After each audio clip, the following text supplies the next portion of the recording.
This photo. Look at Jonquel Jones with Caitlin Clark. It's this one right here that they posted in the face of the Indiana Fever front office. The New York Liberty ain't showing no mercy. We want Caitlin.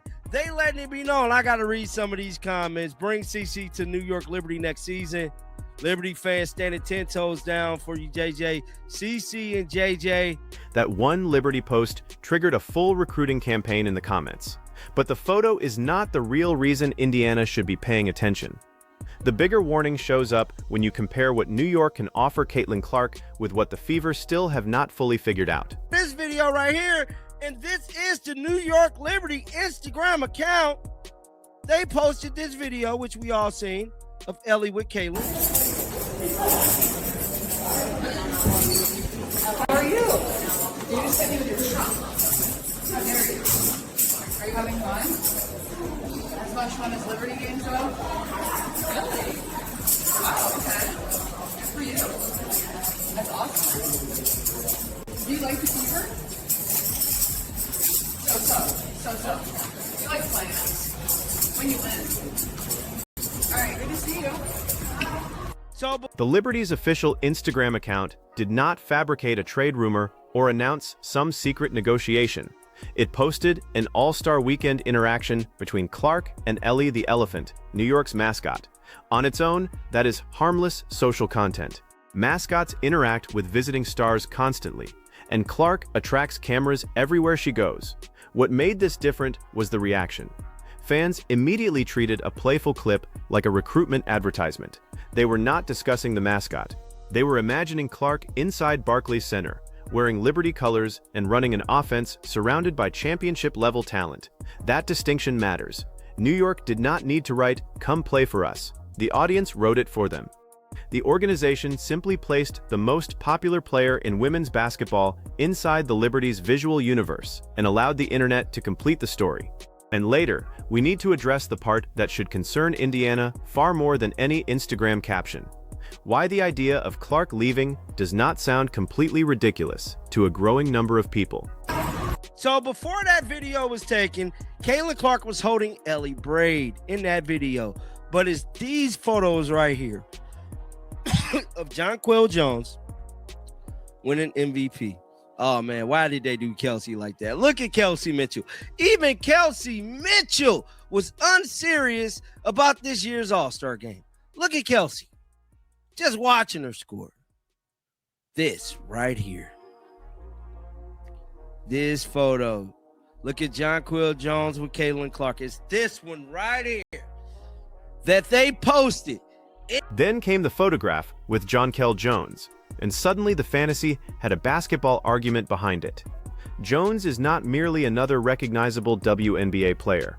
She is an elite interior presence with championship credentials, the kind of front-court partner who changes the geometry of every possession.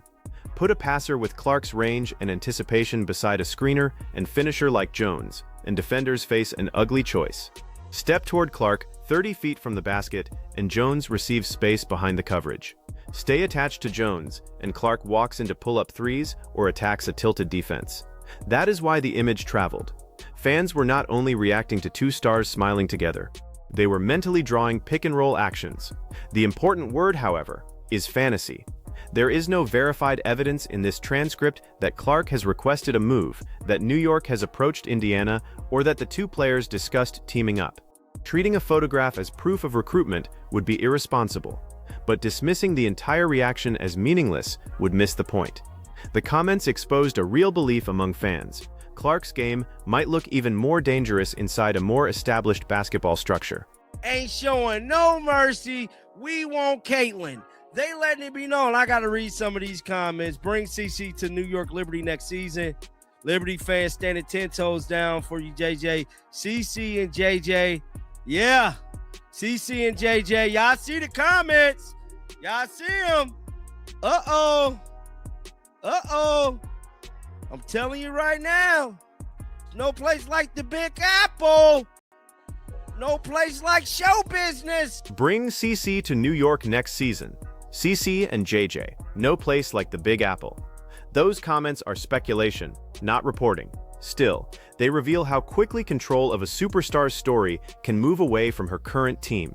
Indiana may hold the contractual leverage, but the public conversation is already evaluating alternative destinations. New York is especially powerful in that conversation because the pitch practically writes itself. A major media market, a recognizable franchise, a roster built to contend, national television exposure, corporate opportunities, packed events, deep playoff expectations. Clark already creates attention wherever she plays, so putting that attention in New York would produce an enormous commercial spectacle. There is also a competitive shortcut in the fantasy. The Fever's project asks Clark to grow with a roster, survive coaching adjustments, and help build a contender. The Liberty scenario places her into a machine that fans already associate with high-level basketball. Of course, joining a loaded team is not automatically the perfect basketball decision. Star accumulation creates sacrifices. Ball handling responsibilities change. Salary constraints become complicated. Existing players have established roles.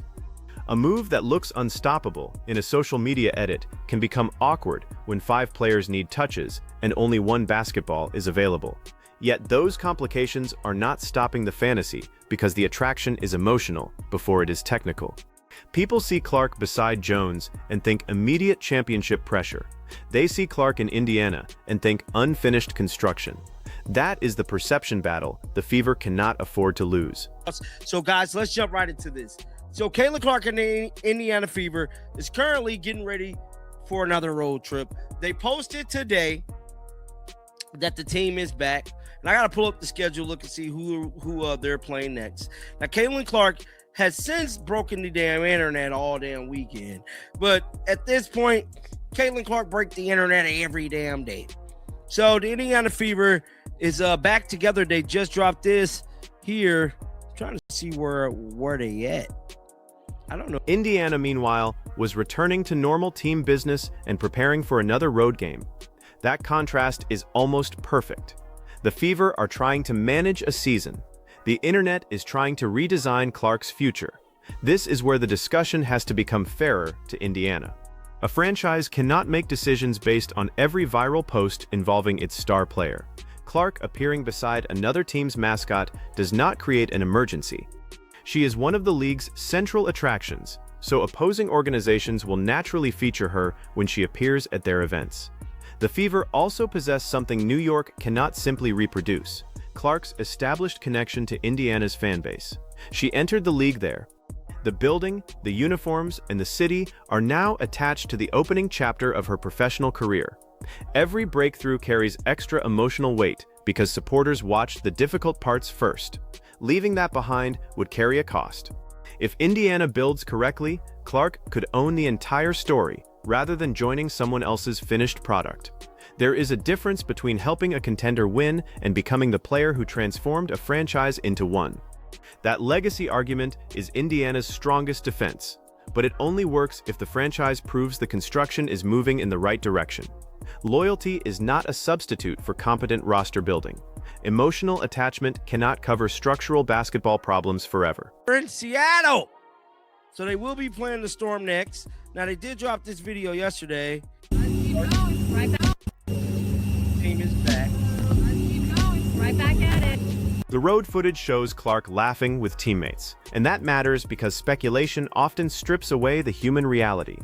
Viewers see roster graphics, trade machines, and championship odds.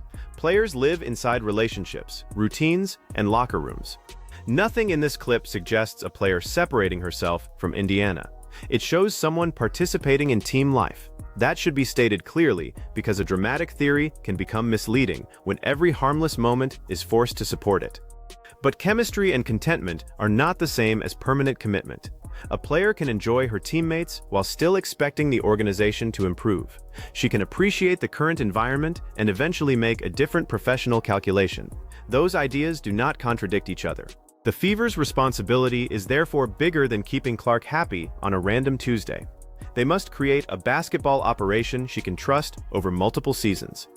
That means coherent coaching, smart personnel decisions, proper spacing, reliable defense, and an offense that consistently exploits the unusual pressure Clark places on opponents. When a player bends defenses before crossing half court, the roster should be designed around that advantage. Shooters must punish help. screeners must make quick reads. Cutters must recognize when defenders turn their heads. Secondary creators must attack the 4-on-3 situations Clark generates. If Indiana treats her merely as an excellent guard inside a conventional system, it wastes the very quality that makes her different. If it builds the system around her gravitational pull, without reducing everyone else to spectators, it creates something another franchise cannot easily steal: ownership of a unique basketball identity. And this right here is from the All-Star game. Now, if you guys don't know, Jonquel Jones won the All-Star game MVP. Jonquel Jones was the MVP of the finals the 1 year when they won, but it's them posting a picture with Caitlin Clark. There go Ellie the Elephant. You guys can see.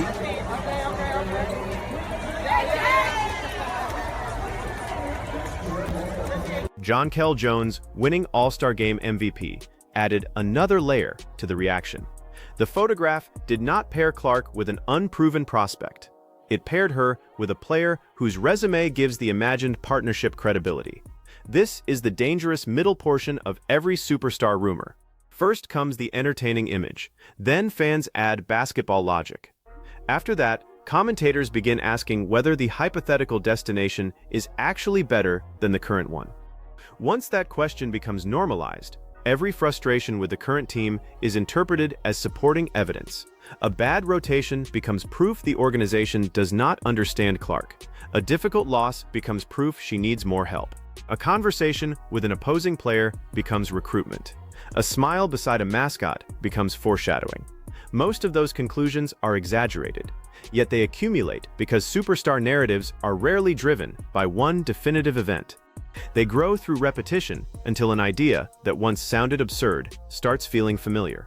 Indiana cannot stop fans from imagining Clark in New York. What it can do is make the alternative less attractive. Winning handles that better than statements ever could.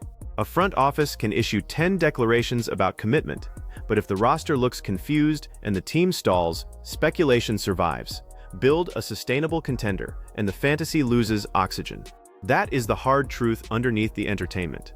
Organizations secure stars through performance, not possession. I'm telling you right now, no place like the Big Apple.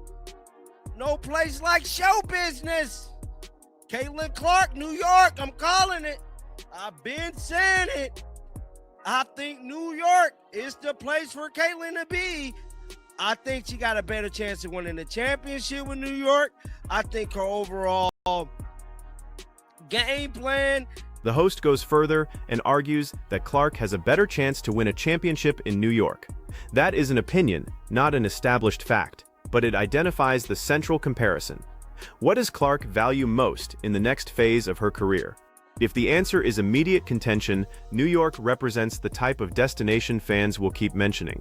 If the answer is authorship, Indiana offers the chance to build something around her from the foundation upward. One path provides infrastructure.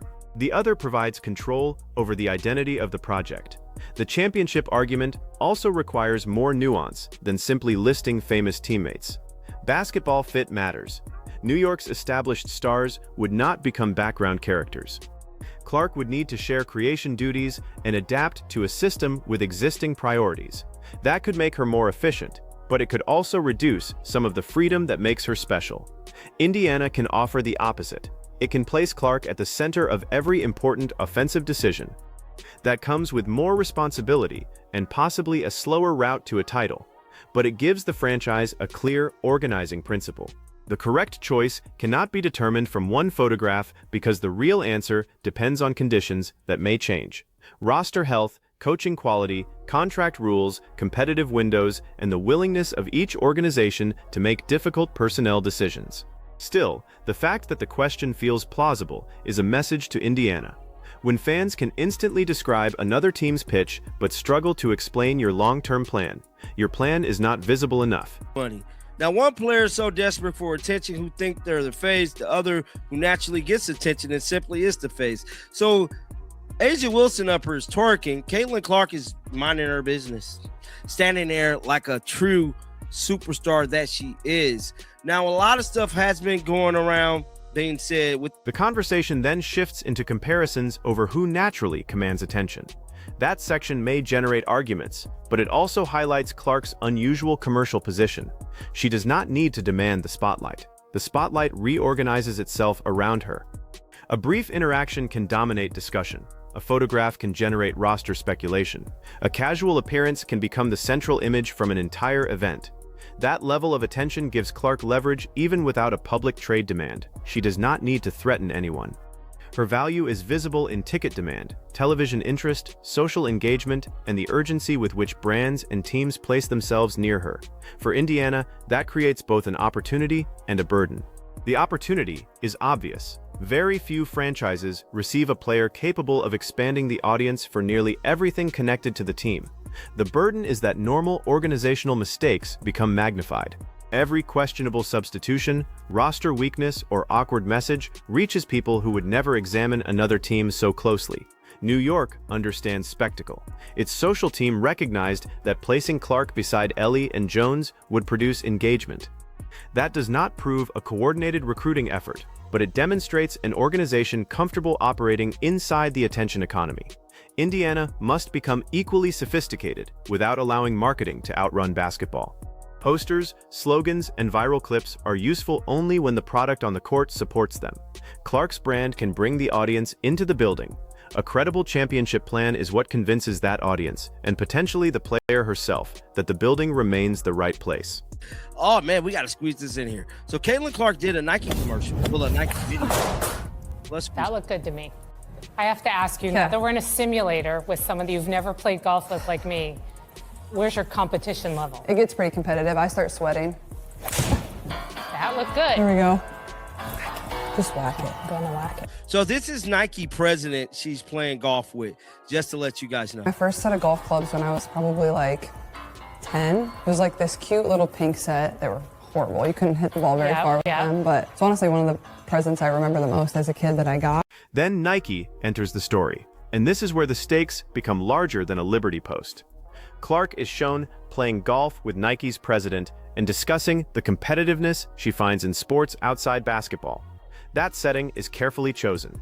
It presents her not only as a WNBA player, but as a cross-sport figure who can connect basketball, golf, youth participation, and broader athletic culture. The host interprets Nike's involvement as an acknowledgement that the company may have underused Clark. That conclusion is not directly confirmed by the clip. What the footage does confirm is that senior Nike leadership is publicly spending time with her and asking how the brand can better support athletes. That matters because Clark's career decisions will exist inside a massive commercial ecosystem. Her team affiliation affects far more than wins and losses. It influences campaign locations, media access, sponsor activations, signature product visibility, and the stories global brands can tell around her. New York would offer an obvious corporate stage, but market size alone does not guarantee better brand development.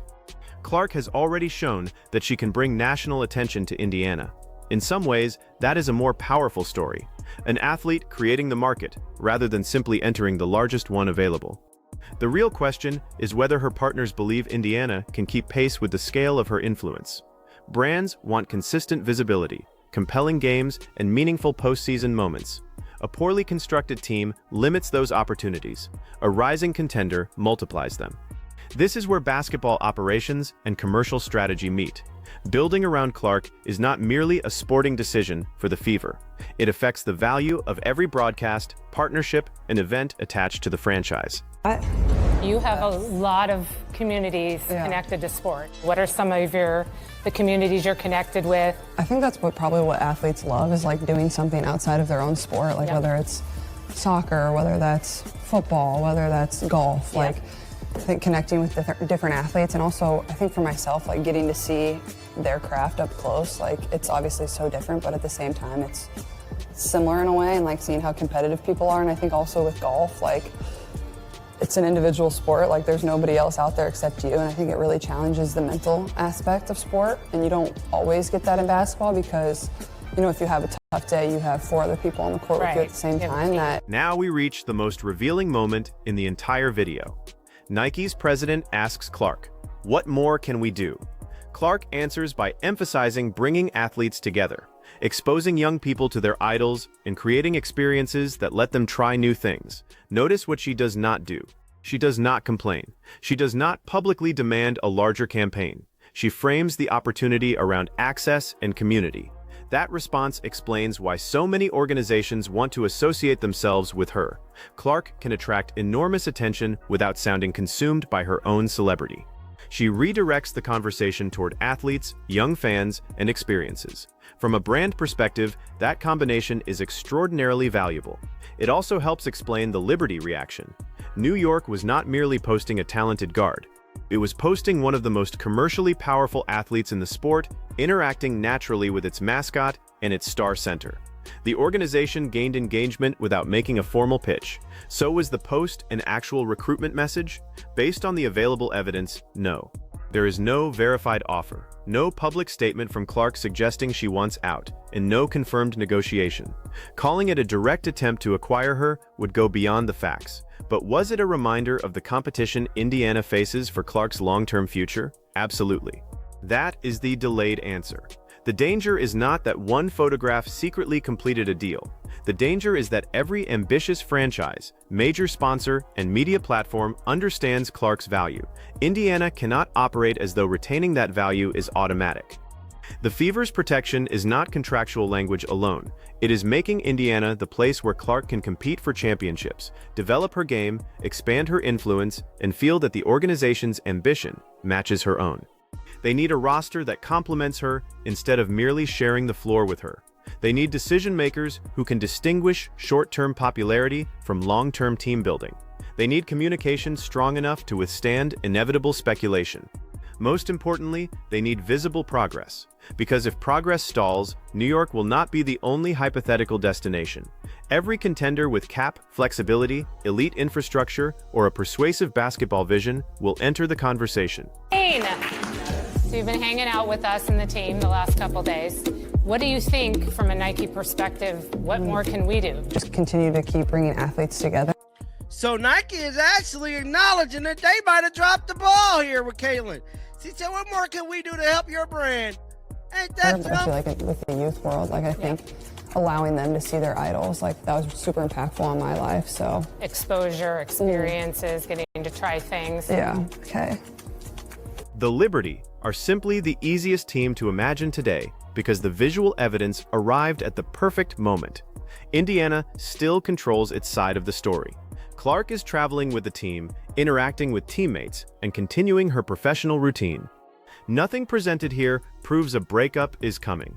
The Fever should not panic over social media comments. They should, however, respect what those comments represent. Fans are conducting an informal audit of Clark's situation. They are comparing organizations, supporting casts, markets, and championship paths. They are asking whether Indiana is maximizing a player whose influence may be larger than anything the franchise has handled before. That scrutiny is not going away. Clark's presence guarantees it. The Liberty Post therefore works as a warning, without needing to be a recruitment pitch. It tells Indiana that other teams can effortlessly place Clark inside their story. The Fever must give her enough reasons to keep Indiana at the center of her own. So choose your side. Is New York simply benefiting from an innocent all-star photo? Or did the Liberty knowingly show Clark exactly how powerful a future in the Big Apple could look? Comment with your answer, like the video, subscribe, and keep the notifications on, because this conversation is only getting louder.